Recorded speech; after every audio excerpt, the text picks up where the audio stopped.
I started the camera this time. Oh, what? It's on? It's on? Fuck. Yeah, it's on. Hi, motherfuckers, it's Moulage. And Duke. Today we're actually talking about a pretty important mask. We're actually going to try and take this seriously. For once in our lives. Yes. So what we have here is what we're going to call, for now, the Yugoslavian M.33. That designation, as far as I'm aware, is that confirmed? Well, it says M.33 right there. Well, that's a pretty fair reference. The thing is not the mask designation. We know roughly, I may be wrong on this, things change. Mm-hmm. There's a military version of this called the M.29, and that is the one that actually has a fixed hose barb, and that goes into a filter that looks an awful lot like, say, the one on an Estonian E3. So this is not a military mask, or is it? No, this is civilian. Okay. Now, interestingly, both this and the E3 and many other masks are 42 millimeter. Actually, most of the clones of the French ARS are 42 millimeter. Unsurprisingly, this included. But just to back up, just for an iota here, let's talk a little bit about the ARS and the context behind what came to be from all these clones. So obviously, some of you may already know the ARS, or Appareil Respiratoire Special. I think it's just special. I don't think I have the French. Special. Sounds more like Spanish. Fuck you. Yeah. Fuck you. We pronounced it wrong. Go fuck yourselves. So ARS 17, whatever the correct terminology is, was obviously the main French mask towards the end of World War I. It introduced a lot of revolutionary things. It was France's first foray into a Tissot style mask that was intended solely for ground use. It wasn't like the original Tissot respirator, where obviously it was too fragile and bulky to be used. They realized that, hey, we can take this design principle and integrate it into a smaller snout canister mask. The U.S. actually briefly considered adopting the ARS, but we considered it too close to the German design to really consider it seriously. But nevertheless, the ARS remained a mainstay of the French army throughout the First World War and shortly thereafter. It was used for... It was actually wildly successful. The Belgians would take valve boxes off of them and put them onto German GM-17 and GM-18s and call them the Belgian GM-18, which was the same valve box on that facepiece. A lot of countries copied them, and the French used them for industrial purposes into the 20s and maybe even the 30s. Wasn't it that the Belgian ones were actually called the ARS? Like they still considered them their own version of the ARS, even though they eliminated all the good things that the ARS offered, like the Tissot deflectors and the easily replaceable lenses. But what have you? Yeah, I'd have to check that. We might leave a correction in the comments. But I believe, talking to Vandenberg, again, apologies, I believe talking to Vandenberg, he said specifically that it was the Belgian GM-18, which is when you have the GM-17 or GM-18 facepiece with the valve box of an ARS. Fair enough. I just remember someone telling me that was like an old collector's designation, and the correct one was like ARS or ARS-18 or something. Well, respectively, he is an old collector, but he is also the Belgian expert. So, yeah, again, we're not really keeping up with the major stuff. We're doing these videos for fun, so that could be incorrect. The important thing is the ARS was wildly successful because the Polish, the Estonians, the Danish, the Yugoslavians, off the top of my head, probably someone else, copied this mask, and it was used into the 20s and 30s because it had very nice compact valve box with the inlet and outlet valve on there, easily replaceable, easy to work on, and exactly very, very good widespread mask. If you look at the context of other Allied respirator designs coming out of the First World War, like the U.S. with the Kops Tissot Monroe or M1 service mask, and the British with, well, they didn't really adopt a Tissot mask. They were trying to by the end of the war, but come out of World War I, they had the GSR Mark II and eventually the Mark III and Mark IV. Both of those are fixed hose designs, so the canisters are not easily replaceable, whereas the ARS was obviously an Allied mask design. It had something more to offer than the German GM-17 Lederschutz mask.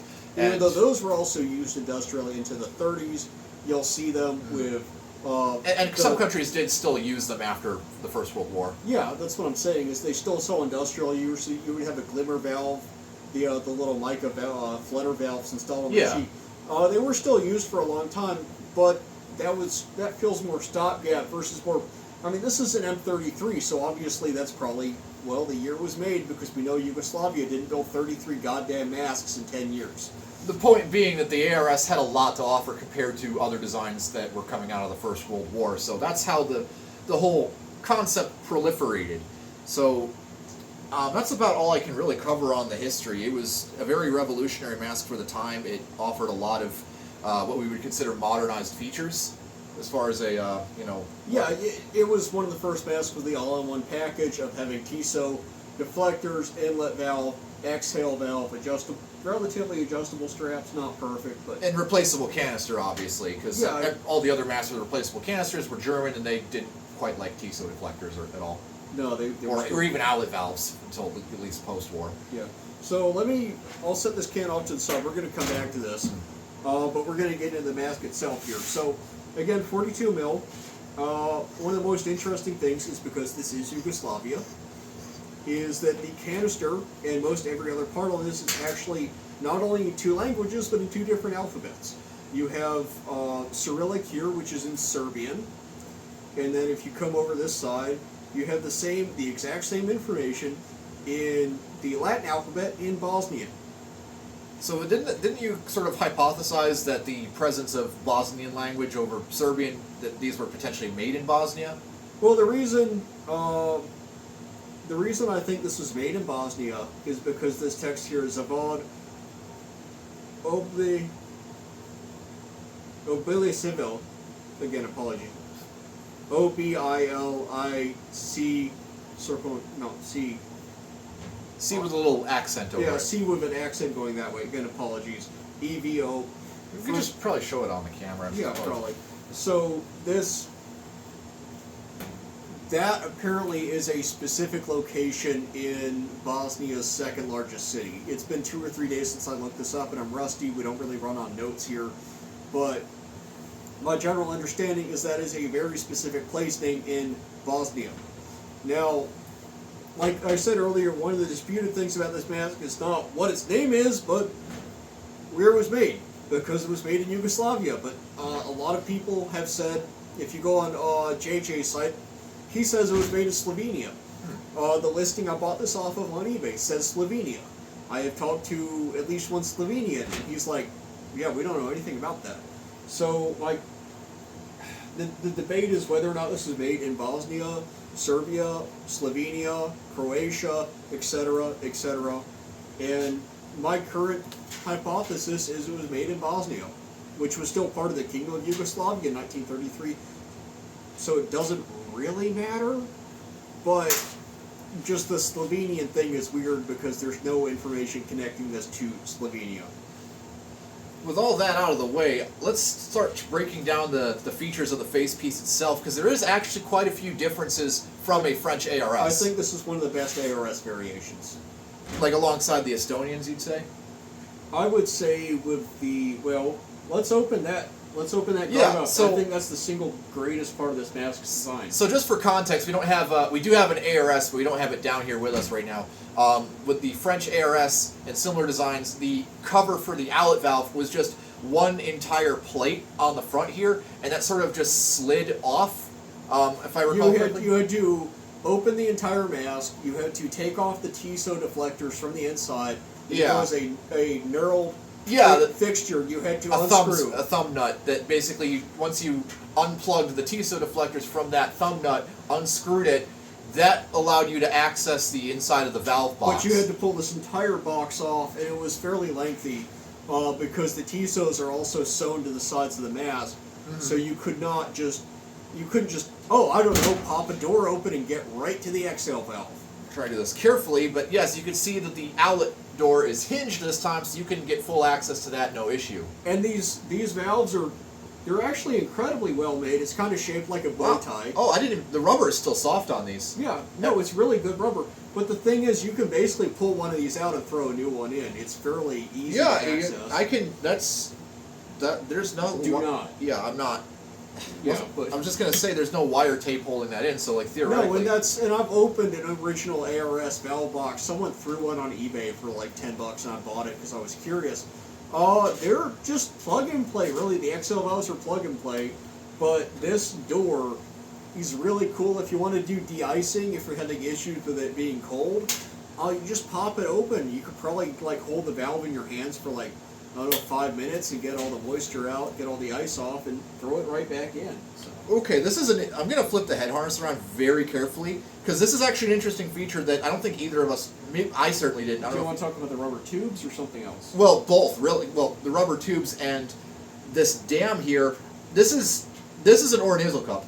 Oh, it goes all the way around. Yeah, that's not, so, for context, on the French ARS, obviously, as he said, the Tissot deflectors were basically a massive pouch sort of thing made out of oil, like a oilcloth, and it was basically sewn permanently integral into the mask, and it didn't really do much else other than redirect the air. However, on the M33 here, we have a similar setup, but instead of just being a giant fuck-off pouch for deflecting the air, we have actually an oil. I think this is oilcloth dam. Yeah, it's oilcloth. It effectively is an oronasal cup, even though it doesn't entirely function like one. They're still figuring out oronasal cups at the time, but this is a giant nose dam to prevent exhaled air from going back towards the lenses. It sort of just scoops it all down towards the outlet valve, and then behind that, I don't know if I'm going to be able to get this on camera, but there are actually two molded Tissot tubes behind that. That's another massive improvement, is that you have two rubber Tissot deflectors, like attached into individual points on the valve box. Like, it's not just a massive rubberized fabric pouch to do all that for you. It's actually a lot more reliable this way. Very interesting. This is definitely the most thought out ARS variant out there. Which, to be fair, they had about nearly 20 years to develop this. But yeah, it's But by the time that this came out, obviously the U.S. was starting to do injection molded rubber, and I think the British had actually beat the U.S. to it by a little bit. But so there's more advanced masks at the time, but they were still fixed filter for the most part. So this was definitely the most you can make out of the ARS design.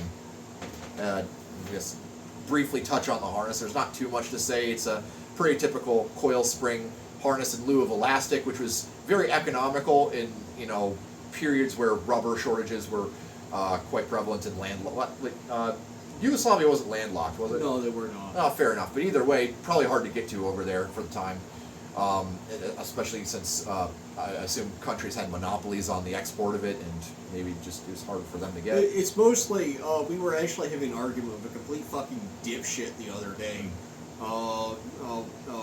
He was from that stupid little country on the other side of the world. But he was saying, it was about the Hungarian what was it, M75? Which one was it? Describe the mask. It was their mostly cloth based. The M67 used the valve box off of the Schlamaska. Yeah. So he was, throwing this little fucking hissy fit because it's like, well, why did they use rubber? Leather was so expensive, blah, blah, blah. It's like, buddy, rubber's difficult to work with, and it's hard to difficult to work with. These days it's cheap compared to leather. Back then in the 60s and 70s, buddy, everyone had fucking leather. Everyone had cows. That was easy to work with. But no, I don't understand why they were using leather instead of rubber. Because you're a fucking bitch, and you don't understand that, like, anyone can raise a goddamn cow. You can't raise a fucking rubber tree in the middle of Detroit. Fucking Henry Ford tried that and lost a shit ton of money. So, yeah, fuck you. I think he tried it in South America and lost a shit ton of money. Well, yes, he did, the Fordopolis. Yeah. Henry Ford wasted a shit ton of money trying to get rubber to work correctly, and still lost money on it. And now we have Elon Musk wasting a shit ton of money trying to get Teslas to work correctly. And he can't even make them out of rubber. So, like... Anyways, what more can we say about this wonderful piece of... Fuck Australia! That works. What else can we talk about? Well, let's look at the can, actually. This is incredibly standard for basically any ARS copy can. Like the Polish WZ-24, incredibly similar. The Estonian ones have I don't know why they put a shit ton of fluting on these, but they always do. It's for additional reinforcement. The whole object of the can, obviously, I got it. obviously to protect the mask from denting and damage, because these face pieces were relatively fragile compared to other designs, so you needed that additional layer of protection to make sure these things weren't getting bashed around and, you know, crushed into themselves as much. Unfortunately, it also leads to a problem with a lot of ARSs because their filters are central mounted, and the entire face piece gets crushed in on top of it.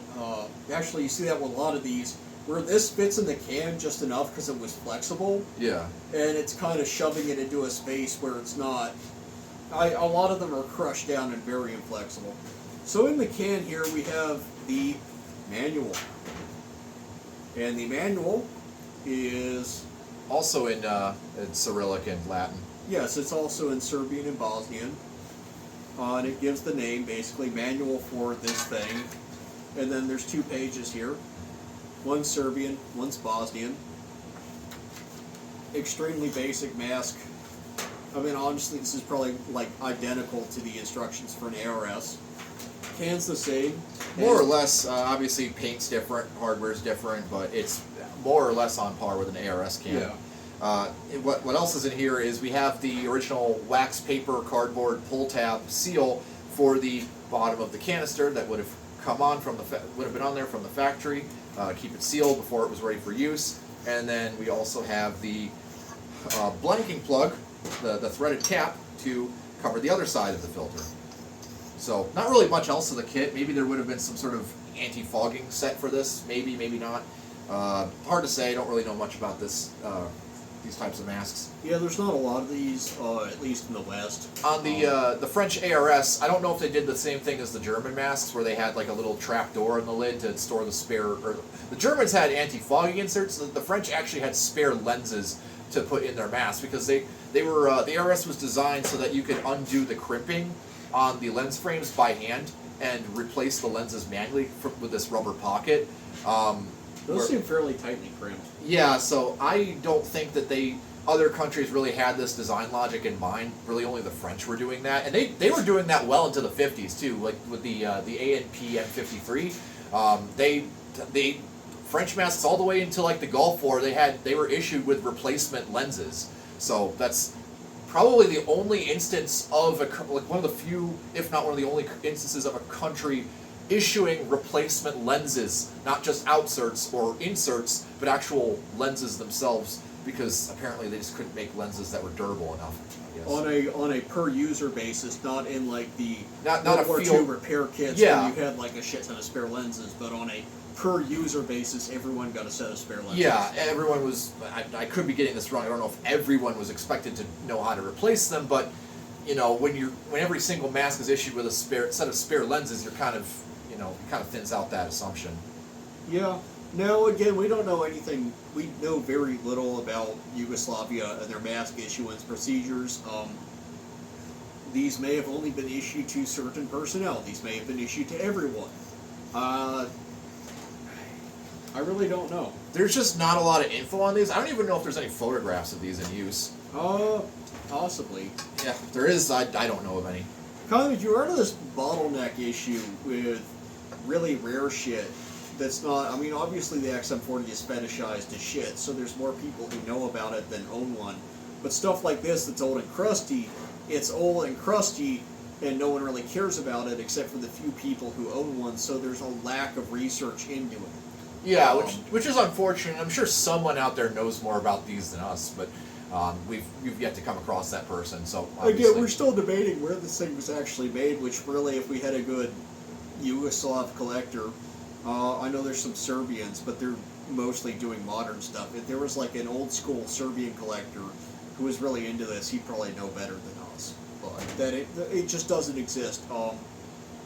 We're lucky enough in the community we have a really good Belgian collector, Philip van den Berg. We've got Gas Masks UK. We've got a good Hungarian collector. Yeah, we've got an excellent Hungarian collector, and we've got a kick-ass Italian collector. Thank you, Jerome, and thank you, Forrest. Man, you guys are fucking killing it.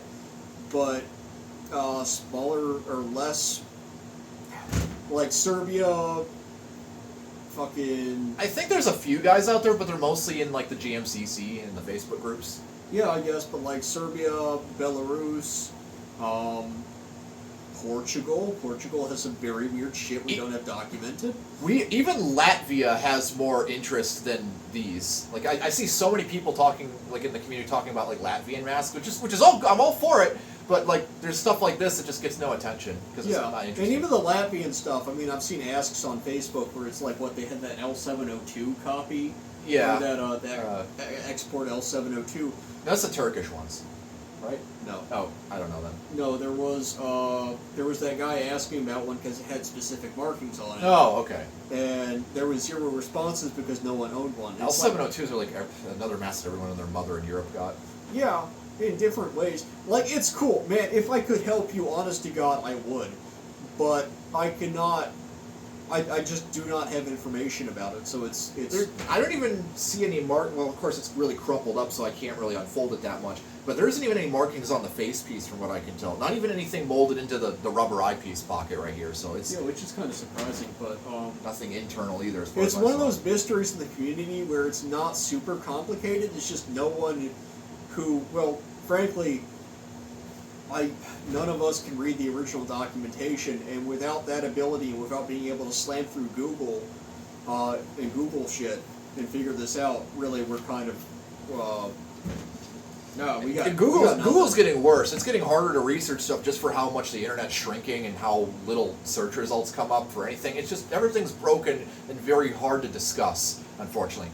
But so any external help from anyone that sees this video would be greatly appreciated. Yeah, and you can always hit up me on Discord. It's Moulage.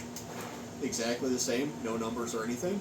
If you've got information about this, or, you know, whatever, just comment on the video, say anything. We'd like to know more about it. We'd like to bring more people in the community, because it's fucking dying, and there's not a lot of people doing this. The ones that are still doing it aren't doing it seriously. No, and they suck because they're all worried about fucking M17 rarity as if anyone gives a shit about mold numbers. Fuck you. Well, I think that just about covers it. Why don't we wrap up this video? Yeah, why don't we wrap up this video? I think we already wrapped up this video, so let's wrap up the video. Like, comment, and subscribe to your mothers.